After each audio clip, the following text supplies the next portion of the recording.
حضرت محمد صلی اللہ علیہ وسلم کو آخری بار غسل دیتے وقت کیا معجزہ ہوا؟ حضرت علی فرماتے ہیں کہ مجھے حضرت محمد صلی اللہ علیہ وسلم نے وصیت فرمائی کہ میرے غسل کا انتظام تم ہی کرنا۔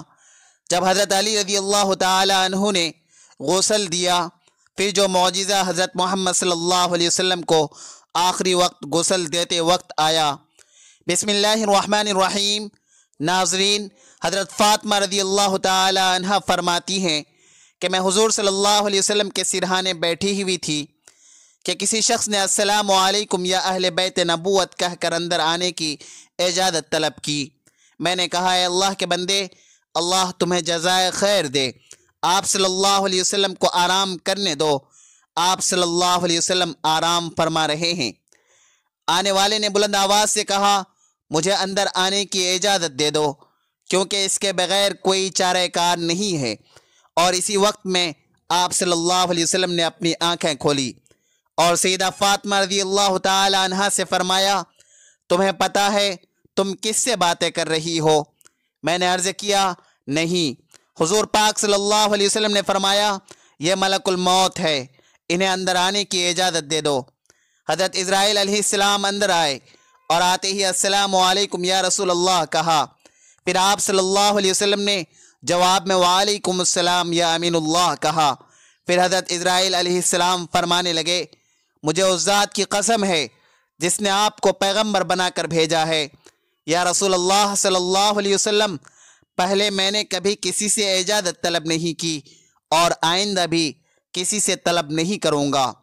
حضور صلی اللہ علیہ وسلم کے وصال شریف کے وقت جبرائیل علیہ السلام حاضر ہوئے اور عرض کرنے لگے، یا رسول اللہ صلی اللہ علیہ وسلم، آج آسمانوں پر آپ کے استقبال کی تیاریاں ہو رہی ہیں۔ اللہ تعالیٰ نے جہنم کے داروغہ مالک کو حکم دیا ہے کہ میرے حبیب صلی اللہ علیہ وسلم کی روح مبارک آسمانوں پر تشریف لا رہی ہے۔ اس اعزاز میں دوزخ کی آگ کو بجھا دو، اور جنت کی حوروں سے فرمایا ہے کہ تم سب سجو اور سورو، اور فرشتوں سے فرمایا ہے کہ تعظیم روح مصطفیٰ صلی اللہ علیہ وسلم کے لیے صف بصف کھڑے ہو جاؤ۔ اور اللہ تعالیٰ نے مجھے حکم فرمایا ہے کہ میں آپ صلی اللہ علیہ وسلم کی خدمت میں حاضر ہو کر آپ کو بشارت دوں کہ تمام انبیاء اور ان کی امتوں پر جنت حرام ہے جب تک کہ آپ اور آپ صلی اللہ علیہ وسلم کی امت جنت میں داخل نہ ہو جائے۔ اور کل قیامت کو اللہ پاک آپ کی امت پر آپ کے طفیل اس قدر بخشش اور مغفرت کی بارش فرمائے گا کہ آپ راضی ہو جائیں گے۔ وفات کے وقت حضور صلی اللہ علیہ وسلم نے ملک الموت سے فرمایا کہ اے ملک الموت، مجھے اپنے رب کی ملاقات کا شوق ہے، اب تم جس کام کے لیے آئے ہو کام کرو۔ ملک الموت نے فرمایا کہ مجھے حکم ہے کہ اگر آپ صلی اللہ علیہ وسلم کی مرضی ہو تب ہی روح مبارک قبض کروں۔ حضور صلی اللہ علیہ وسلم نے ملک الموت کو روح قبض کرنے کی اجازت دے دی۔ ملک الموت نے روح مبارک قبض کرنی شروع کر دی۔ موت کی تکلیف سے حضور صلی اللہ علیہ وسلم کی پیشانی پر پسینہ آیا۔ سکرات کی تکلیف شروع ہوئی تو فرمایا، اے اللہ، موت کی بڑی سخت تکلیف ہے، اے اللہ تو ہی موت کی تکلیف کو آسان کرے گا۔ مٹی کے پیالے میں پانی بھر کر رکھوایا۔ موت کی گھبراہٹ میں بار بار پانی میں ہاتھ ڈالتے اور وہ ہاتھ اپنے منہ پر پھیرتے اور فرماتے، اے اللہ مجھے اپنے پاس بلا لے۔ حضرت فاطمہ رضی اللہ تعالی عنہا نے کہا، یا رسول اللہ صلی اللہ علیہ وسلم، آج آپ کو بہت تکلیف ہے۔ پھر آپ صلی اللہ علیہ وسلم نے فرمایا، اے فاطمہ، آج کے بعد تیرے بابا پر کوئی تکلیف نہیں ہوگی۔ اے فاطمہ، جب میرا انتقال ہو جائے تو انا للہ و انا الیہ راجعون کہنا۔ پھر فرمایا، اے ملک الموت، تم اپنا کام پورا کرو۔ پھر آپ صلی اللہ علیہ وسلم کو نزع کی تکلیف زیادہ ہوئی۔ پھر حضرت جبرائیل علیہ السلام نے حضور صلی اللہ علیہ وسلم کی طرف سے اپنا منہ پھیر لیا۔ حضور صلی اللہ علیہ وسلم نے فرمایا، اے جبرائیل، کیا اس وقت میرا منہ تمہیں اچھا معلوم نہیں ہوتا جو تم نے منہ پھیر لیا؟ پھر حضرت جبرائیل علیہ السلام روئے اور عرض کرنے لگے، یا رسول اللہ صلی اللہ علیہ وسلم، کس دل سے آپ کی نزع کی حالت دیکھ سکتا ہوں؟ پھر حضور صلی اللہ علیہ وسلم نے فرمایا، اے لوگو، دیکھو، نماز کی حفاظت کرنا اور اپنے غلاموں کی رعایت کرنا فرما کر پھر رسول اللہ صلی اللہ علیہ وسلم نے فرمایا یا رب امتی، یہ کہتے کہتے آپ صلی اللہ علیہ وسلم کی جان سینے تک پہنچ چکی تھی، مگر امت گنہگار کا کلمہ منہ پر جاری تھا۔ حضرت جبرائیل علیہ السلام نے عرض کیا رب العالمین فرماتا ہے کہ اس امت کی اس قدر محبت آپ کے دل میں کس نے ڈالی؟ تو آپ صلی اللہ علیہ وسلم نے فرمایا اللہ تعالیٰ نے، کہ اللہ تعالیٰ آپ صلی اللہ علیہ وسلم کی امت پر 1000 درجہ آپ سے زیادہ مہربان ہے۔ اے نبی صلی اللہ علیہ وسلم، تم اپنی امت کو میرے سپرد کر کے موت کی تکلیف کو آسان کیجئے۔ تو یہ سن کر آپ صلی اللہ علیہ وسلم نے فرمایا کہ اب میرا دل ٹھنڈا ہوا، اور آپ صلی اللہ علیہ وسلم نے فرمایا اب مجھے بلا لے۔ پھر بے ہوشی طاری ہوئی اور ماتھے پر مشک کی خوشبو کا پسینہ جاری ہوا۔ ناظرین، یہ رات کا وقت ہے، حضرت محمد مصطفیٰ صلی اللہ علیہ وسلم نزا کی حالت میں ہیں اور حجرے مبارک میں ہیں۔ دنیا کی قلت کے سبب چراغ میں تیل نہیں ہے۔ حضرت عائشہ صدیقہ رضی اللہ تعالی عنہا نے اٹھ کر ہمسایہ کی عورتوں کے پاس چراغ بھیج کر کہا کہ اللہ کے واسطے 2 بوند تیل کی ہمارے چراغ میں ڈال دو کہ جناب رسول خدا صلی اللہ علیہ وسلم اندھیرے میں وفات پا رہے ہیں۔ ہاتھ آپ صلی اللہ علیہ وسلم کا آسمان کی طرف تھا، زبان پر کلمہ جاری تھا، اور آپ صلی اللہ علیہ وسلم کی گردن ایک طرف ہو گئی، چاروں طرف روشنی ہی روشنی پھیل گئی اور روح مبارک آسمان کی طرف پرواز کر گئی۔ اور ناظرین، ایک بہترین خوشبو حجرے مبارک میں پیدا ہوئی۔ طبیعت نے جان لیا کہ حضور صلی اللہ علیہ وسلم براق پر سوار ہوئے واپس نہ آئیں گے۔ حضرت علی رضی اللہ تعالی عنہ نے فرمایا میں نے ملک الموت کی آواز سنی کہ روح مبارک قبض کر کے چلے تھے، روتے جاتے تھے اور واہ محمد کہتے جاتے تھے۔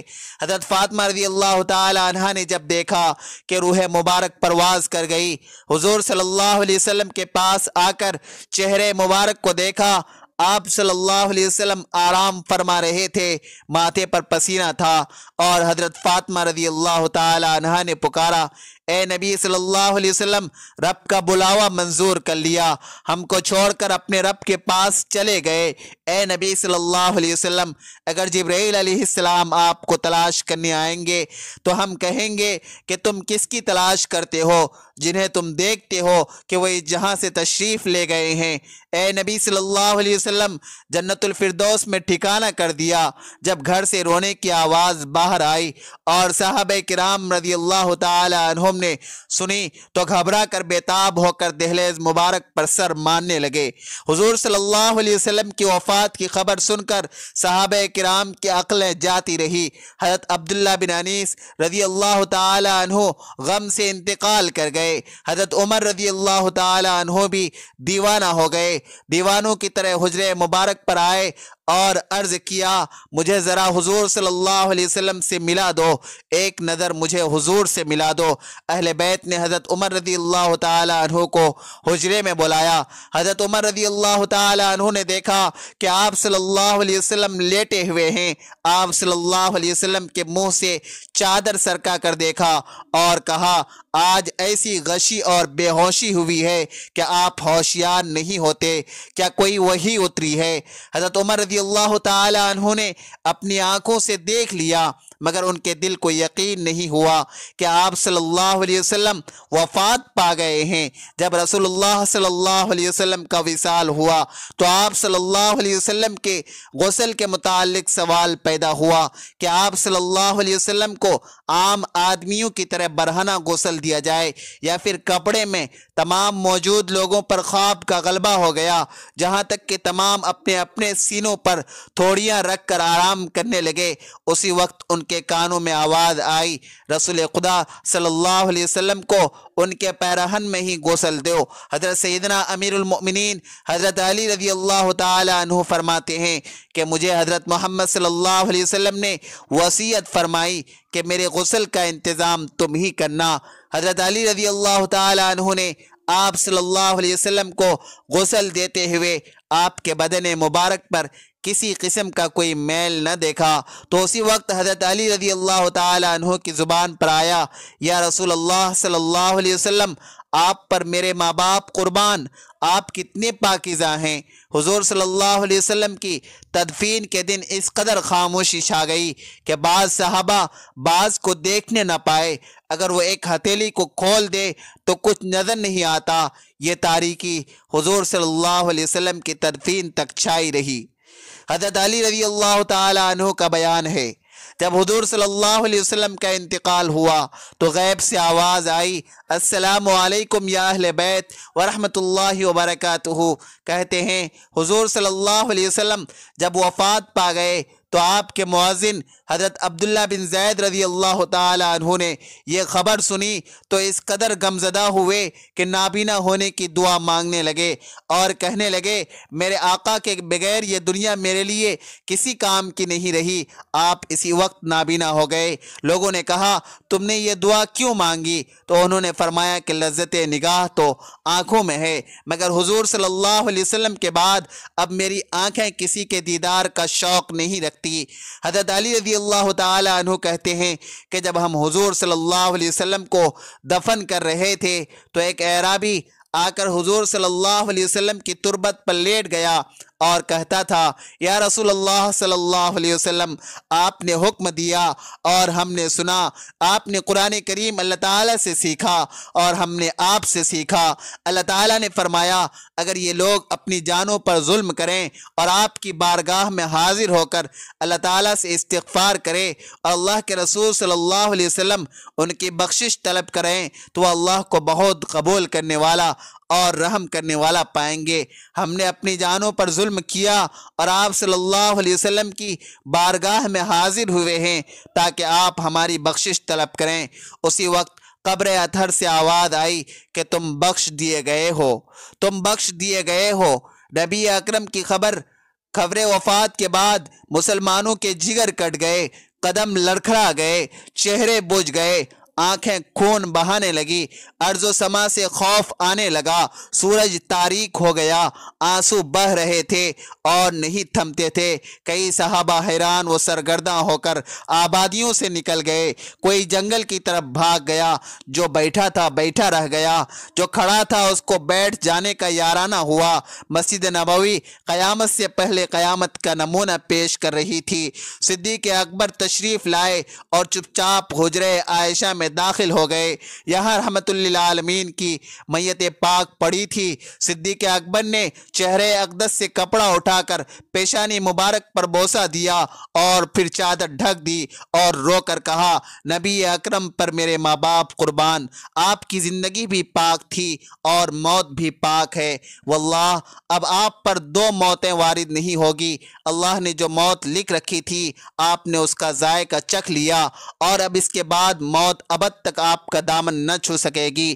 جب صدیق اکبر مسجد نبوی میں تشریف لائے، عمر فاروق غایت بے بسی سے نڈھال کھڑے تھے اور بڑے درد و جوش سے اعلان کر رہے تھے، منافقین کہتے ہیں کہ محمد انتقال فرما گئے ہیں، واللہ آپ نے وفات نہیں پائی، آپ اللہ تعالیٰ کی بارگاہ میں موسیٰ کی طرح طلب کیے گئے ہیں جو 40 روز غائب رہ کر واپس آ گئے تھے۔ اس وقت موسیٰ کی نسبت بھی یہی کہا جاتا تھا کہ آپ وفات پا گئے ہیں۔ خدا کی قسم محمد بھی انہی کی طرح دنیا میں واپس تشریف لائیں گے اور ان لوگوں کے ہاتھ پاؤں کاٹ دیں گے جو آپ پر وفات کا الزام لگاتے ہیں۔ صدیق اکبر نے عمر فاروق کا کلام سنا تو فرمایا، عمر سنبھلو اور خاموش ہو جاؤ۔ جب عمر فاروق اپنی وارفتگی میں بہے چلے گئے تو صدیق اکبر نہایت دانش مندی کے ساتھ ان سے الگ ہٹ گئے اور خود گفتگو شروع کر دی۔ جب حاضرین مسجد بھی عمر کو چھوڑ کر ادھر متوجہ ہو گئے تو آپ نے پہلے حمد و ثنا بیان کی، پھر فرمایا، اے لوگو، تم میں سے جو شخص محمد کو پوجتا تھا وہ سمجھ لے کہ محمد وفات پا گئے ہیں، اور جو شخص خدا کا پرستار ہے وہ جان لے کہ اللہ تعالیٰ زندہ ہے اور وہ کبھی مرے گا نہیں، اور یہ حقیقت خود قرآن پاک نے واضح کر دی ہے۔ ترجمہ، نہیں ہے محمد مگر ایک رسول، ان سے پہلے